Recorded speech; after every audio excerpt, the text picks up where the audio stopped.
Bismillah ar-Rahman ar-Rahim, salatu wassalam ala nabiyyina Muhammad wa ala alihi wa ashabihi ajma'in.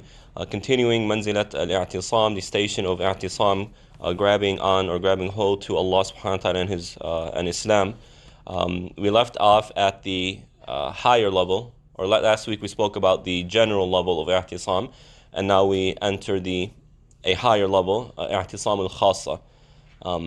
اعتصام الخاصة أبو إسماعيل الهروي رحمه الله تعالى says اعتصام الخاصة بالانقطاع وهو صون الإرادة قبضا وإسبال الخلق على الخلق بسطا ورفض العلائق عزما وهو التمسك بالعروة الوثقى. He says that this level of اعتصام occurs بالانقطاع, by cutting oneself off. And he specifies this isolation as three types. He isolates, or this person isolates themselves from their own self, right? And we talked about this last week. So what he's saying is that a person isolates their own self-interests, right, their own desires, in favor of what Allah subhanahu wa ta'ala wants. Now, this is not to say that the person is deprived of all of their self-interests or all of their desires. No. What it means is, as we will get to in the next station, is that if a person's desires or self-interests, right, are in contradiction with what Allah subhanahu wa ta'ala wants or what's favorable to Allah, that's when they isolate themselves, right? For example, someone is interested in going to a party, right, and this party has all sorts of things that are forbidden, right? The person desires, man, it's going to be so much fun, my friends are there, I really want to go, but in Islam this is wrong, and Allah subhanahu wa ta'ala is telling me not to go, right? The i'tisam here is by isolating that person isolating their own interests for the sake of Allah subhanahu wa ta'ala, right? Another example, a businessman or woman has an opportunity to join a group of business people who are doing some shady business, right? There's some, underground transactions that are going on that are not only illegal, legally, but religiously they're forbidden as well. But man, this person has an opportunity to make millions of dollars, and it's a once in a lifetime opportunity in that regard. The person recognizes the contradiction, right? The tension between the self-interest and what Allah subhanahu wa ta'ala is asking from the individual, so they isolate their self-interest in favor of what Allah subhanahu wa ta'ala wants. This is a type of i'tisam that is a lifelong battle. It is a lifelong struggle. There is not a single point in time or in a person's life where they pass this stage, right? It's a constant struggle. Why? Because we are always being introduced to certain things in life. We're always introduced to opportunities, and we're always introduced to challenges, and our desires always exist, right? Our desires might change depending on our age, right? They might change with time, they might change with the introduction of new technologies, but it's always there. So this type of i'tisam is one that is a form of jihad, right? Jihad in nafs, the struggle of the self, trying to preserve one's faith and one's religion. And in this regard, Allah subhanahu wa ta'ala says, or addressing this type of jihad, Allah subhanahu wa ta'ala says, إِنَّ الَّذِينَ يَغُضُّونَ أَصْوَاتَهُمْ عِنْدَ رَسُولِ اللَّهِ أُولَٰئِكَ الَّذِينَ امْتَحَنَ اللَّهُ قُلُوبَهُمْ لِلتَّقْوَى لَهُمْ مَغْفِرَةٌ وَرِزْقٌ كَرِيمٌ, or لَهُمْ مَغْفِرَةٌ وَأَجْرٌ عَظِيمٌ. Allah subhanahu wa ta'ala here is saying that those who lower their voice in the presence of the Prophet alayhi salatu wasalam, those are the people who Allah subhanahu wa ta'ala has tested their hearts for taqwa. And for them is great reward and forgiveness from Allah subhanahu wa ta'ala. Now, the Prophet ﷺ is not alive, he's not in our presence, and therefore, this verse isn't speaking to us in the literal sense, in that we need to lower our voice when the Prophet ﷺ is around us, but it speaks to us in a different type of way, saying that whenever the Prophet ﷺ, his words are mentioned, you hear the Prophet ﷺ said, and it's authentic hadith, right? You're reading hadith. We lower our voice, right, out of respect for what we are hearing. So we don't sit there mumbling and jumbling, and some of you are like, oh, that's not, a lot of people aren't doing well. Because when a lecture is going on, I hear that the women's section, mashallah, it's always people talking. Um, uh, you're the ones who tell me. You're right, because I missed Right? most of the last week's Inshallah, if I remember, I'll remind them. So it's telling us when we hear hadith, be respectful and lower your voice. It said that Imam Malik, rahimahullah ta'ala, before he would narrate hadith or talk about hadith, he would go and make wudu. He would not talk about hadith unless he's in a state of ablution, out of respect and reverence for the Prophet ﷺ. And it said that the Ottomans, when they built the Medina, the Prophet's ﷺ's masjid, right? So if you look at the Prophet's masjid today, right, the Saudi Arabia, of course, expanded it massively. But before that, the Ottomans put a lot of money and they expanded it quite a bit. And Bab al-Salam, the door of Salam, where people walk by to give Salam to the Prophet ﷺ, pass by his grave, and that green dome above it, and the minaret, that was actually established by the Ottomans. And it said that they made the minaret at a certain angle that if it were to ever fall or collapse, it would collapse away from the grave of the Prophet ﷺ. Right? Why? In light of this verse, out of respect and reverence for the Prophet ﷺ. So that's one way we apply this verse today. A second way is that we do not favor our own voice. We do not favor our voice over what the Prophet ﷺ is saying. Meaning we don't favor our opinion over what the Prophet ﷺ is teaching us. That is part of Iman. And this Allah subhanahu wa ta'ala is saying that these are the people who Allah tests their heart for taqwa. Because this is really the challenge of taqwa. The Prophet ﷺ tells us to do something. The Quran tells us to do something. Our hearts want something else. We all experience this. And we're constantly experiencing this. Sometimes it's in issues of halal and haram. Other times it's in issues of a favorable act versus a permissible act. Right? I have an opportunity to do something for the sake of Allah, come closer to Allah. I also have an opportunity to rest and relax. Right? What am I going to choose? And this is a test of taqwa. And it's definitely a lifelong test. So the itisaam of the higher level itisaam begins by isolating the heart from that which contradicts Allah subhanahu wa ta'ala's will and what He wants. So the second type of isolation is isbalul khuluqi ala al-khalqi bastan. Right? And that is to bring out your characteristics, your manners, your ethics in dealing with the creation.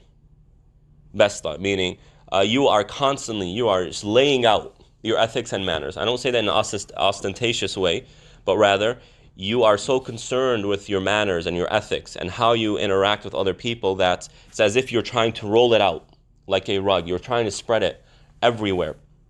And Ibn Qayyim rahmatullah alayh says that this is tasawwuf. This is the point of tasawwuf. If you look at those who originated or established this concept of tasawwuf, going back to al-Junayd and going back to Abu Ismail al-Harawi and other Sufi masters, really it revolves around, and later on Imam al-Nawawi and others, it revolves around two things. Al-Ikhlas, sincerity. We develop sincerity in our engagement with Allah subhanahu wa ta'ala, and secondly, manners and ethics. We work on our manners and our ethics. This is the original goal of tasawwuf, in which some scholars continue to uphold, like Ibn Qayyim rahmatullah alayh.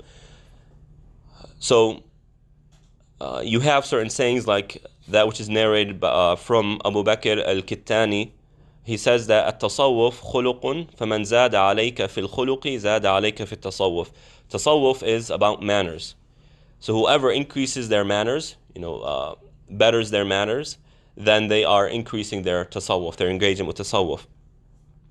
And why is this so important? Why is the point of manners so important? I mean, the Prophet ﷺ says, I've come to perfect manners. That manners is essential to Iman.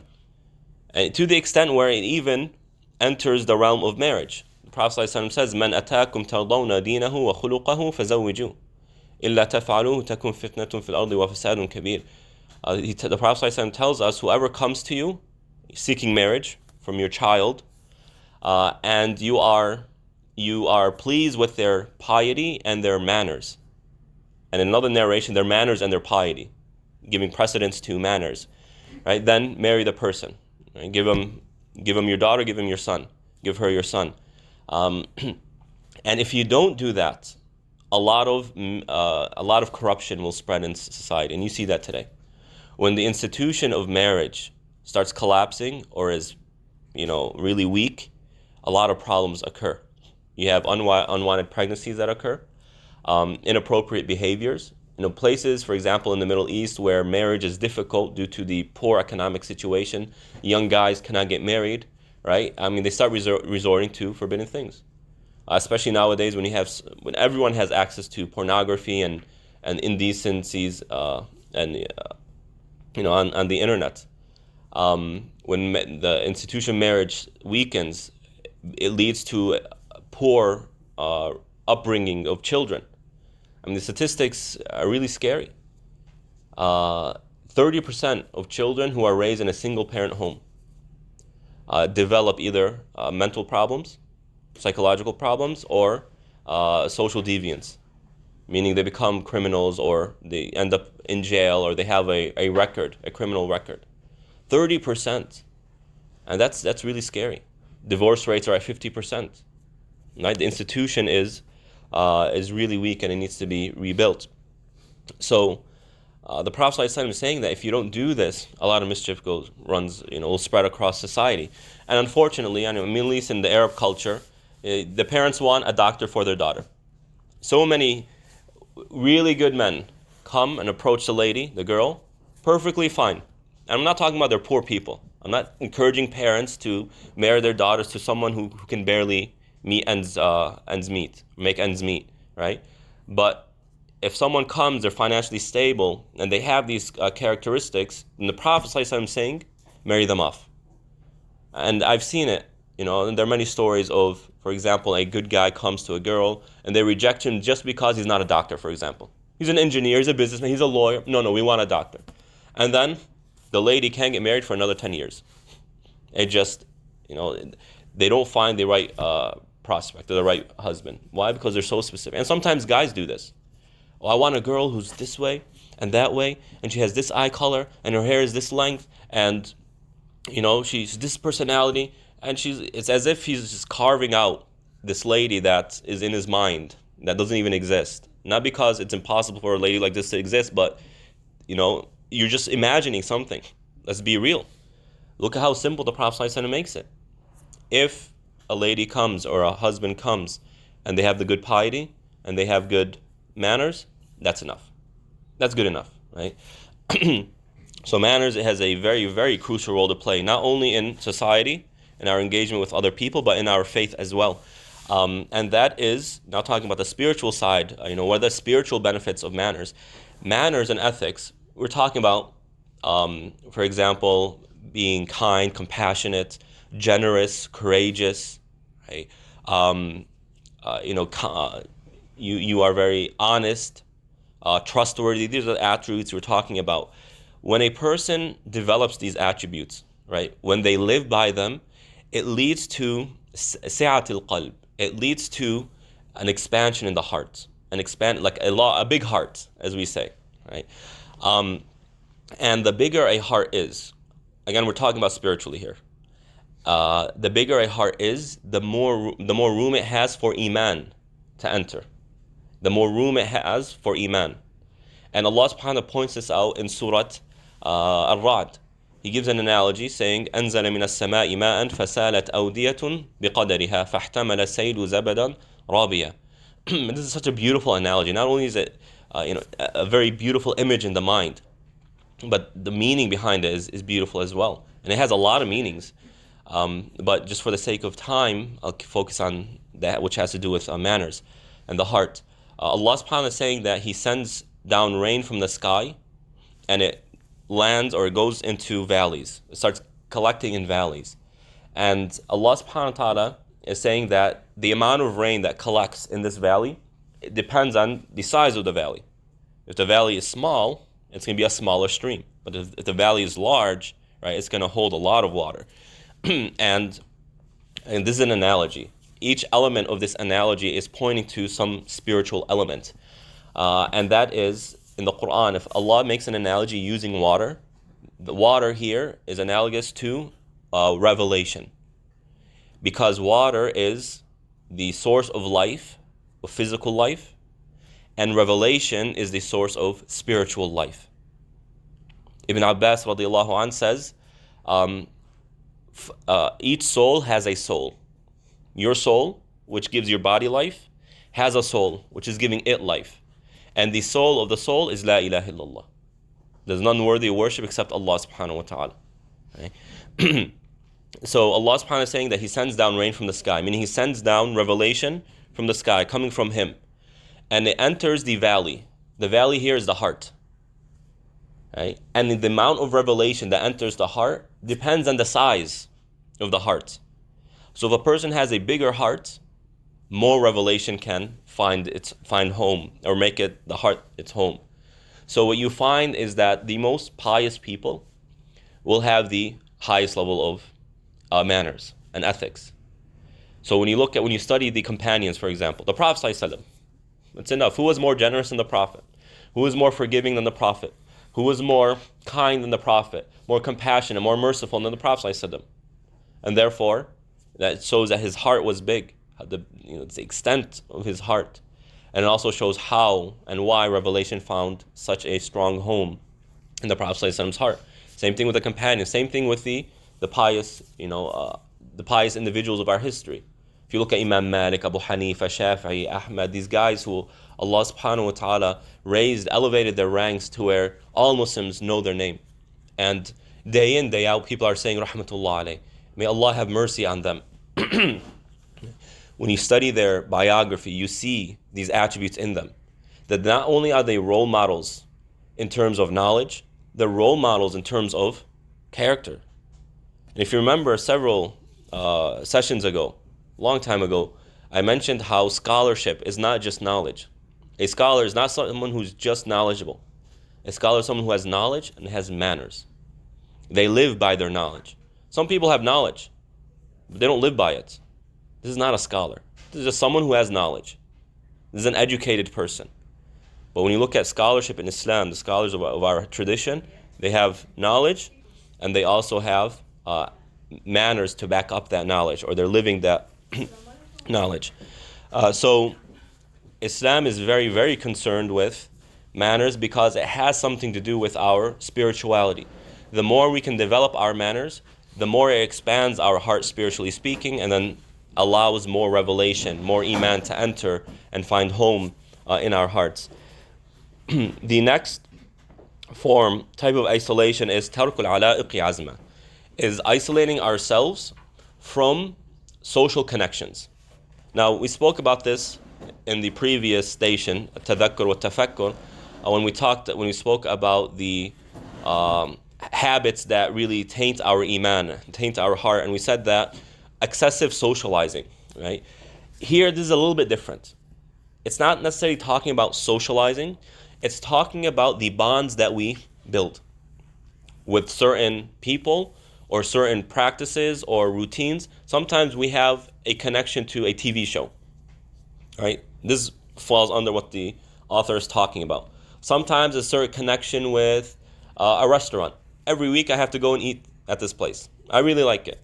Right? Sometimes it's a connection with the phone, smartphones. I mean, this is becoming a big, big problem.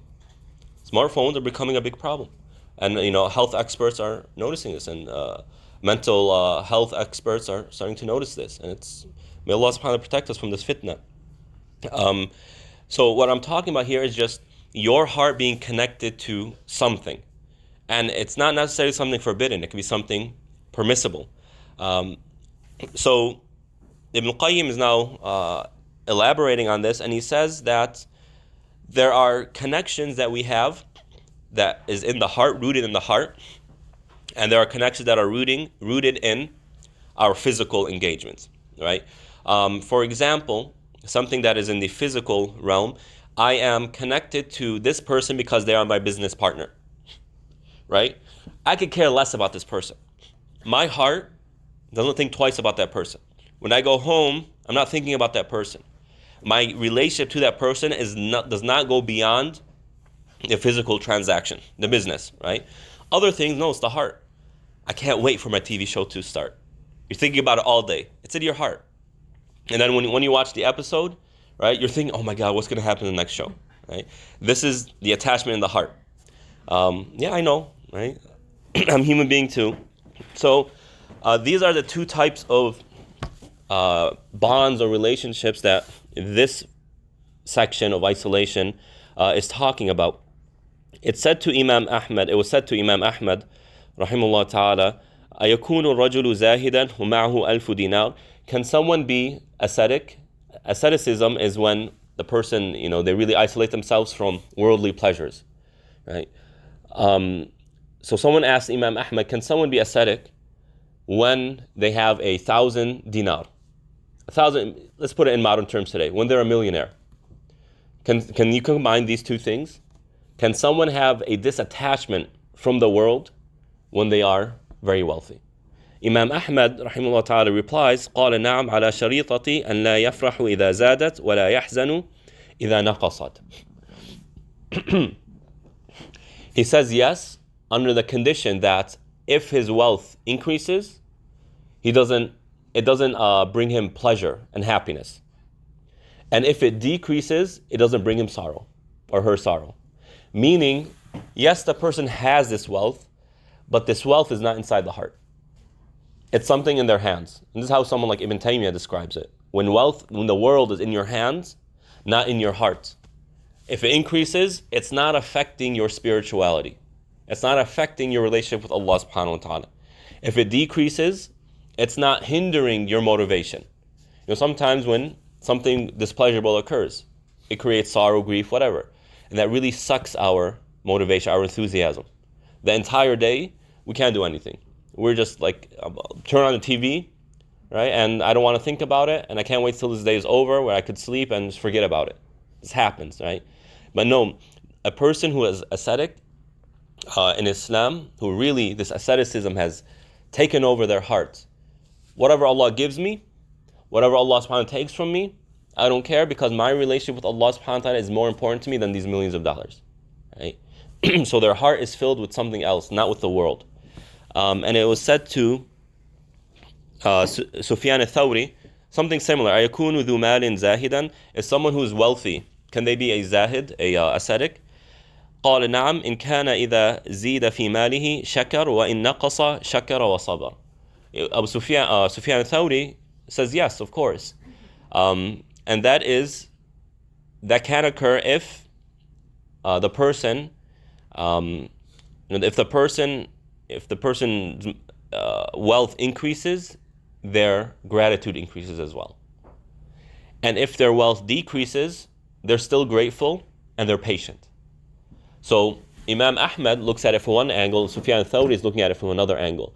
Imam Ahmad is looking at it specifically from a spiritual angle, whereas Sufyan rahimahullah is looking at it from a practice, right? How do we practice? How do we engage this in terms of practices? If our wealth increases, it increases our gratitude, right? And if our wealth decreases, we're still grateful and we're patient with it, right? This shows that the person's relationship, that wealth is now a means to Allah subhanahu wa ta'ala, not a means in of itself, right? Wealth has become a means to something greater, not a ends. There are means and there are ends. I'm trying to get to something. For ascetic people, wealth is a means to reaching Allah subhanahu wa ta'ala, who is the end, right?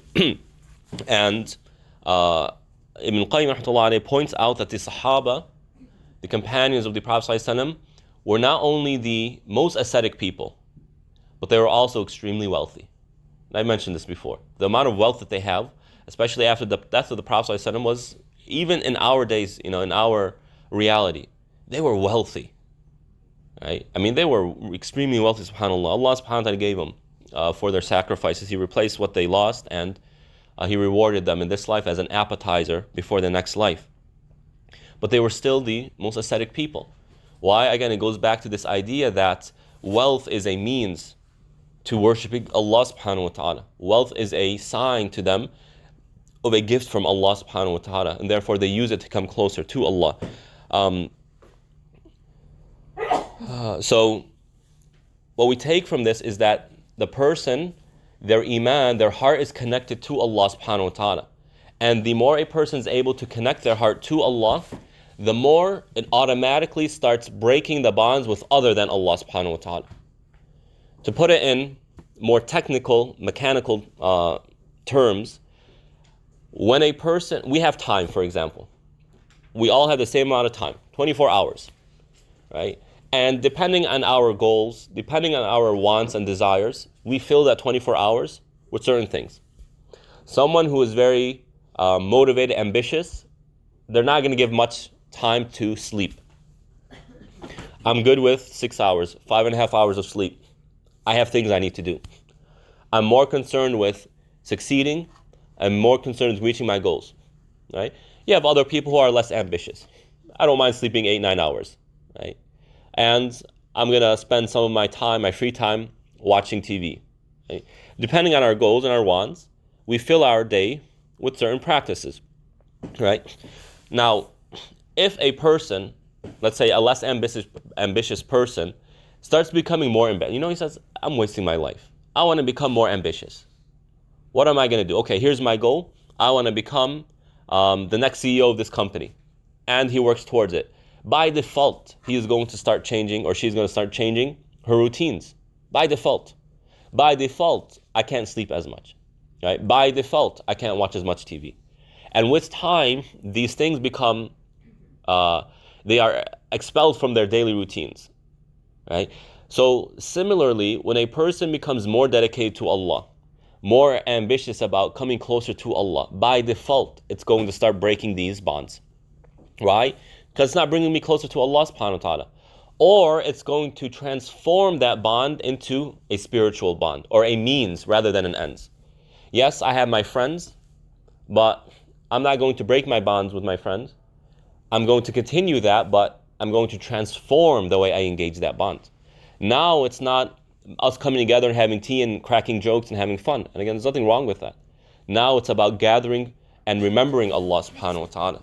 Using that to take advantage of the hadith in which the Prophet ﷺ says, or the hadith Qudsi in which Allah subhanahu wa ta'ala says, whoever remembers me in themselves, then I remember them in myself. Whoever remembers me in a group, then I remember them, or I mention them in a group better than them, a group of angels, right? They take advantage of that. So when we start committing ourselves more to Allah, by default it's going to start breaking those bonds. Sometimes our commitment to Allah is not as strong as it should be, and no one is perfect, right? This is quite normal. Sometimes we have to break a bond in order to strengthen our bond with Allah subhanahu wa ta'ala. So sometimes it happens automatically, other times it requires a little bit of sacrifice. And there's wisdom to that, because sacrifice is a sign of loyalty and love.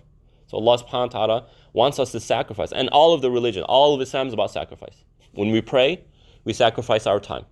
Right? When we fast, we sacrifice our energy, food and drink. When we give zakah, charity, we sacrifice our wealth. When we do hajj, we're sacrificing time, wealth, and energy. Right? When we remember Allah, we're sacrificing whatever. It's all about sacrifice, because sacrifice is a sign and an expression of loyalty and love. So the heart needs to work on, breaking those bonds by either strengthening one's commitment to Allah or breaking or changing the bonds that currently exist in the heart.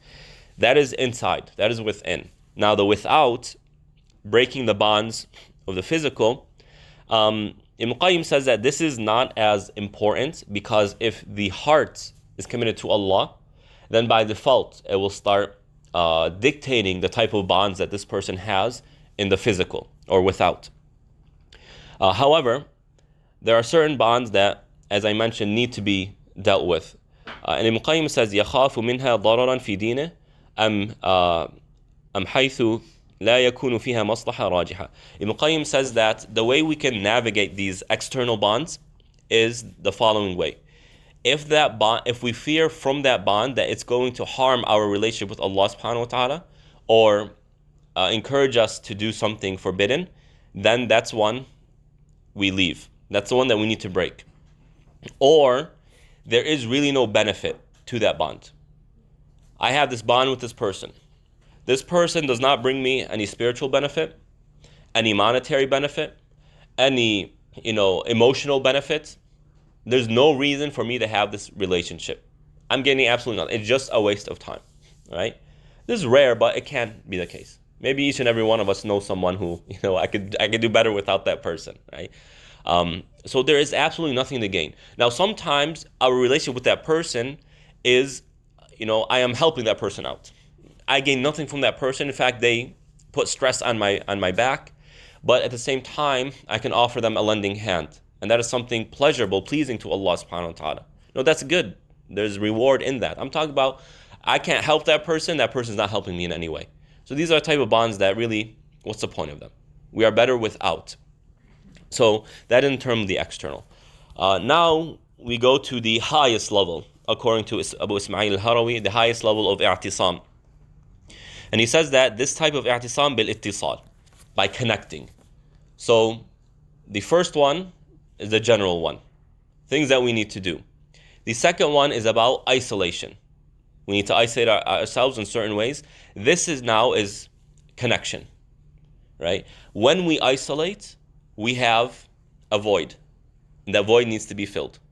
Our heart, think of it as a vessel, and it's a vessel that needs to be filled. It's not a vessel that can remain empty. It's always filled by something. And if we're not filling it with something positive, it can be filled by something negative. And if we're not filling it completely, things that are already in it will start expanding and start taking more place.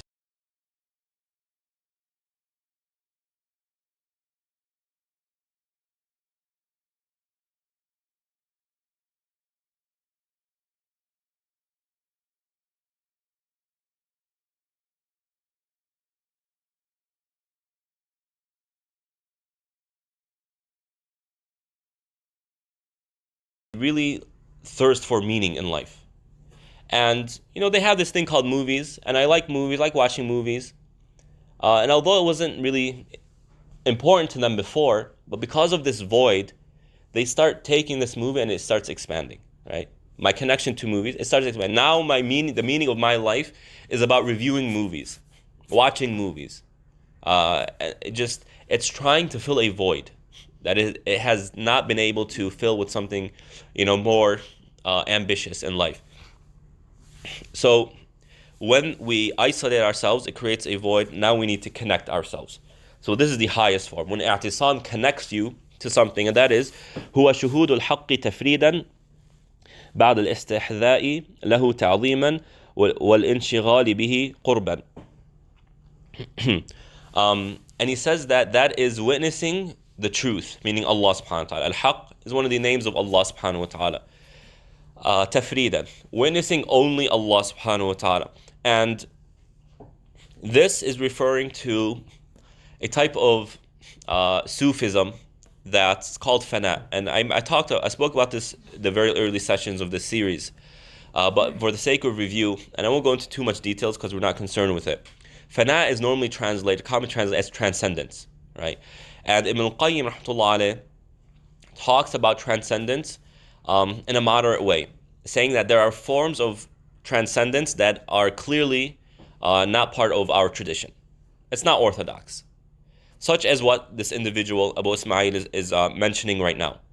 What he means by this, witnessing the truth, meaning Allah subhanahu wa ta'ala, only witnessing Him, is that the world this person lives in is transformed to the extent that everything becomes Allah subhanahu wa ta'ala. Not everything is a sign and a symbol of Allah. No, everything is literally Allah subhanahu wa ta'ala. Right? And this leads to pantheism. Wahdatul wujud, meaning Allah subhanahu wa ta'ala His physical presence is everywhere. Meaning this table is Allah. Is a physical manifestation of Allah. Allah is in this. He's in me. He's in you. And this. This is clearly outside of orthodox teaching in Islam. So, Muhammad, this is what he means here. The person becomes so connected to Allah that they see nothing else. Right? And as a side note, when a person becomes indulged in this form of thinking, it can lead to what we would call today mental problems. Schizophrenia, It could be called, sometimes it's called ecstasy, what's it called? Sahat, I think it's called, if I'm not mistaking the word. Basically, the person becomes so intoxicated, or they reach this type of ecstasy where everything, they start saying things that are just insane, like something an insane person would say, like I am Allah, Allah is in me, I see Allah. Right? Someone starts babbling these things, we would think that they're mentally insane. Right? And you have Sufis like this, to the extent that people like Ibn Taymiyyah, Ibn Qayyim rahmatullah alayhim, and other scholars, they excuse these people. Now this is blasphemy. This is clear blasphemy and heretical. But Ibn Qayyim and Ibn Taymiyyah and others would excuse these people because they are mentally ill. Literally, that's what they are, in a state of insanity. Right? So this is very problematic. This form of transcendence is problematic. Now there are other forms of transcendence which Ibn Qayyim promotes and supports, and we mentioned this earlier. That is when the person isolates their own will for the sake of, or in favor of the will of Allah subhanahu wa ta'ala. This is fana'ul irada. It's called fana'ul irada, meaning the transcendence of Allah's will. Now everything becomes about what Allah wants, not what I want from Allah subhanahu wa ta'ala, or not what I want from myself. Right? And this is a slogan of this book, one of the slogans of the book. Iyyaka na'budu wa iyyaka nasta'een, of course, is the thesis of the book. And one of the main slogans Ibn Qayyim keeps mentioning throughout this book is what Allah wants from us, not what we want from Allah subhanahu wa ta'ala. Meaning, when we look to the sky and the heavens and the earth, we look at what Allah wants us to know from this, right? Not what we want from Allah because of this or from this, right? You see the difference here? There's a very big difference, because most people who engage their religion engage it from the latter perspective. What I want from Allah subhanahu wa ta'ala. And all too often, and this is becoming more and more common in Muslim American discourse, is we start taking these isms, feminism, secularism, genderism, whatever, all of these isms, and we start disciplining Islam and the Quran by these isms. Meaning these isms discipline Quran and Sunnah. We understand Quran and Sunnah based on these isms, when in reality it should be the opposite. We discipline these isms by the Quran and Sunnah, right? It's okay to be a feminist, but a feminist, a Muslim, a truly sincere Muslim feminist, right, should be someone who takes the Quran and Sunnah and disciplines their own understanding of feminism based on that. Not takes feminism and start twisting and turning and bending and they start pinning down verses and hadith to where it fits what they want it to say. You see how that works? And you see how problematic that is. And really as much as I've engaged this, this reality here, in my humble opinion, in my humble experience, when people start disciplining the Quran with other ideologies, it's a sign of lack of sincerity. It goes back to a lack of sincerity. If a person is sincere with Allah, they will want what Allah wants from them, not what they want from Allah subhanahu wa ta'ala. Right? And this is the Adam versus Iblis model. Iblis wanted something from Allah. Adam wanted what Allah wanted. And you can see how that led to two completely different paths. Because Allah didn't give Iblis what he wanted, he became the enemy of Allah, and he developed this hate and this resentment to all of mankind. I mean, really think about the story, contemplate it. Allah's putting it there because it represents the saint versus devil model, and everyone's is on one of these two paths, right? They're either on the path of a saint, a sincere person, or on the path of a devil, or of the devil, right? Iblis, because he didn't get what he wanted from Allah, he's mad at us. Now, I don't know about you, I didn't do anything to him, right? Adam didn't do anything, alayhi salam. Didn't do anything to him.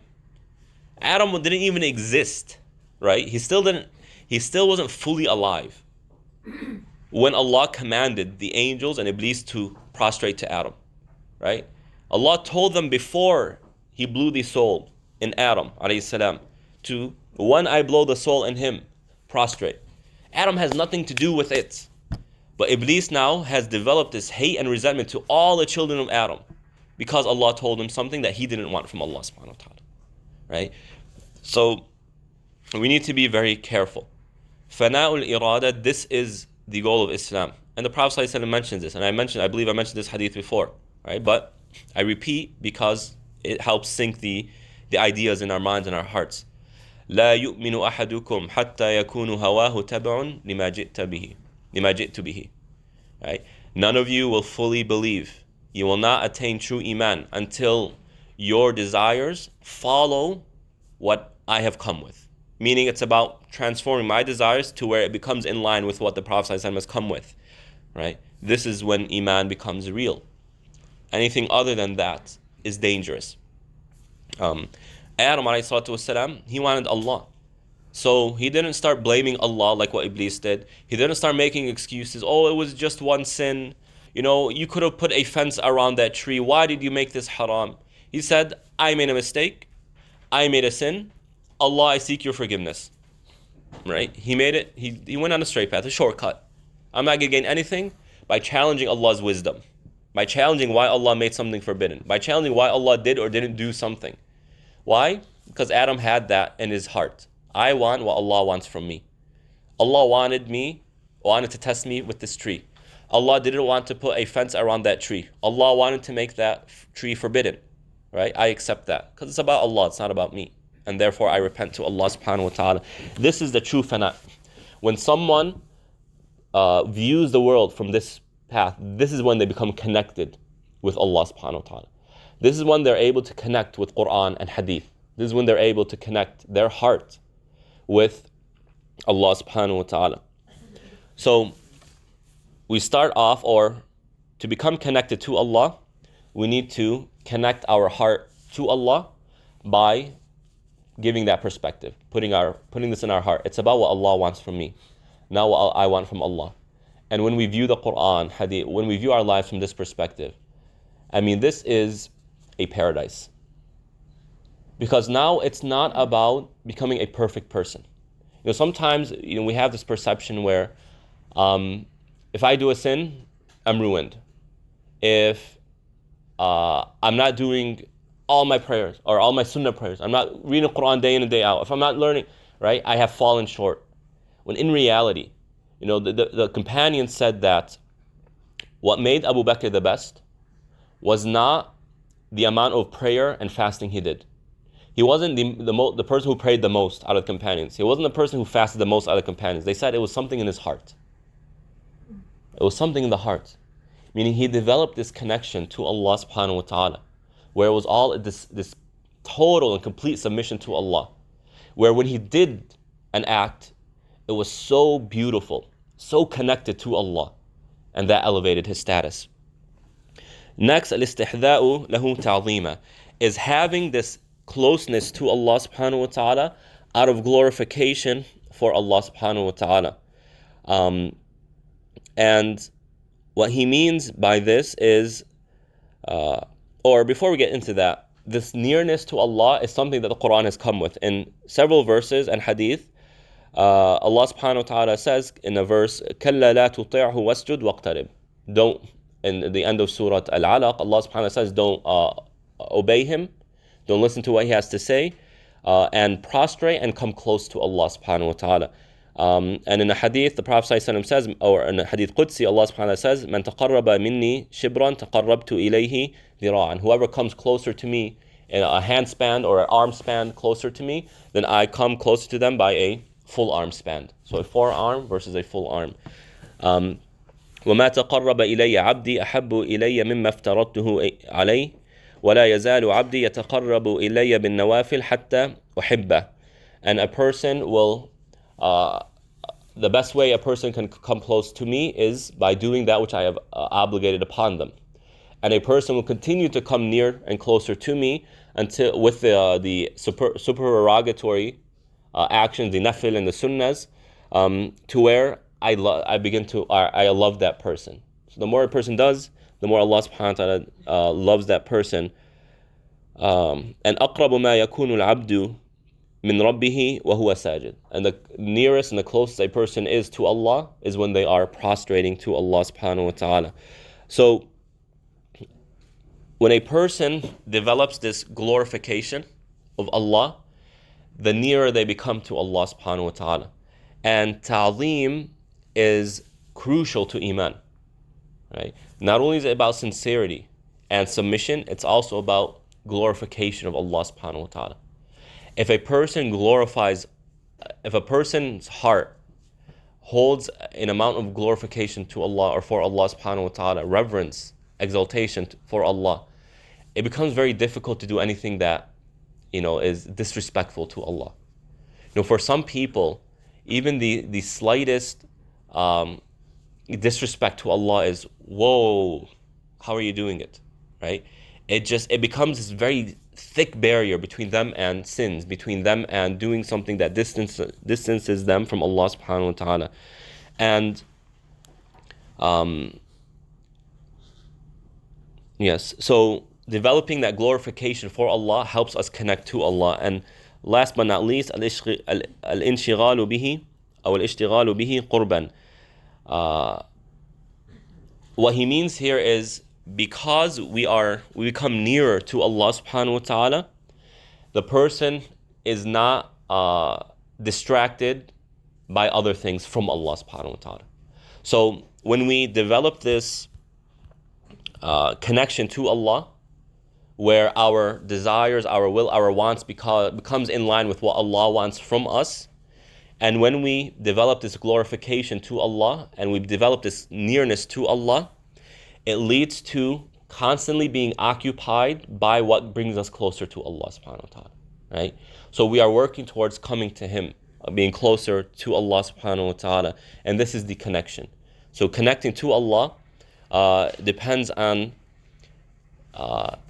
reimagining our perception of what we want from Allah, meaning what we want from Allah is what Allah wants from us, and that glorification, develop that glorification and love for Allah, and finally occupying our time with that which brings us closer to Allah. This is what connects us to Allah subhanahu wa ta'ala, and this is what helps us fulfill the station of i'tisaam, being protected or protecting ourselves in this life and the next through Allah subhanahu wa ta'ala and through Allah's religion. And with that, we conclude the station of al-i'tisaam.